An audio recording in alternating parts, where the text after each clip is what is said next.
This is How to Be Rich, two-in-one bundle, How Finance Works and Wealth Building Secrets, written by Marty McLean and Carl Payne, read by Todd Stutter. This is How Finance Works, the essential guide to being financially free through the power of your mind. Discover the essential knowledge needed to achieve prosperity. Written by Marty McLean, read by Todd Stutter.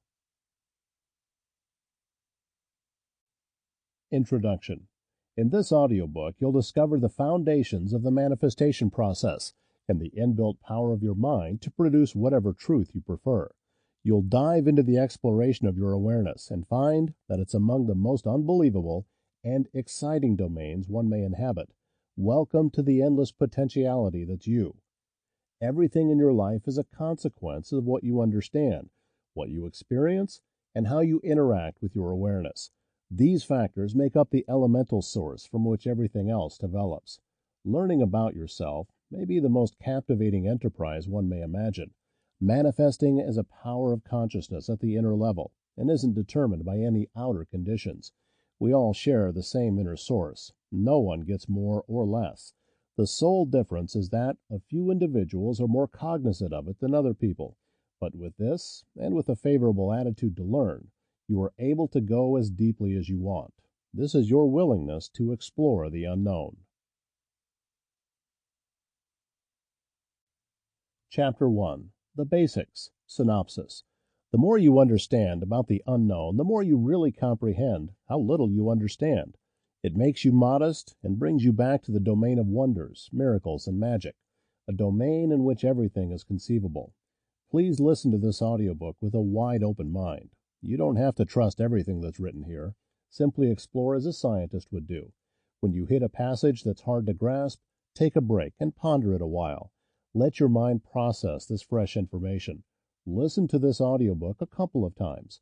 Take your time and produce your own experiences. Those who truly want to attain a financially free mindset have only to set their minds on it and acquire the proper means, as they do in relation to any other aim which they want to achieve, and it can be easily done.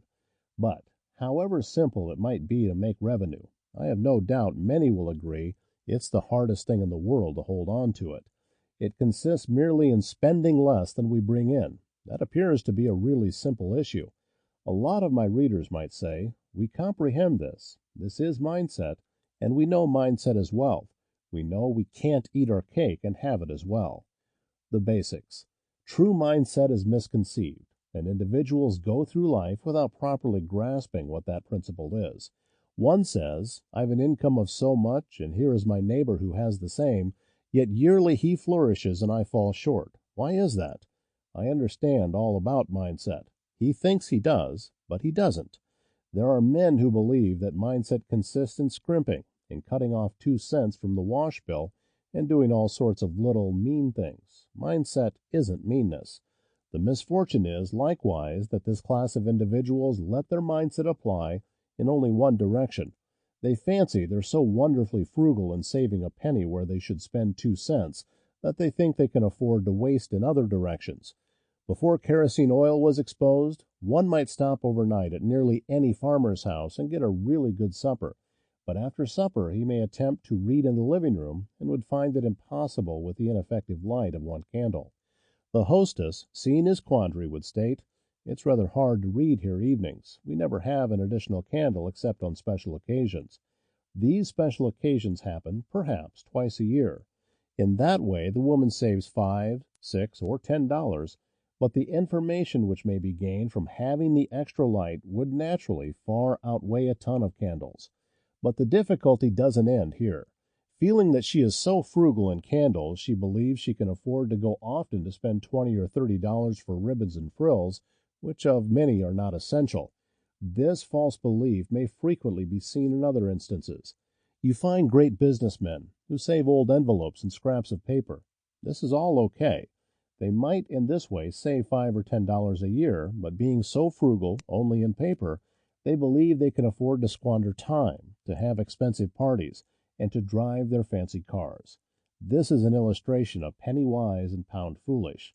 I never knew a man to succeed by applying this sort of mindset. Sample complete. Ready to continue?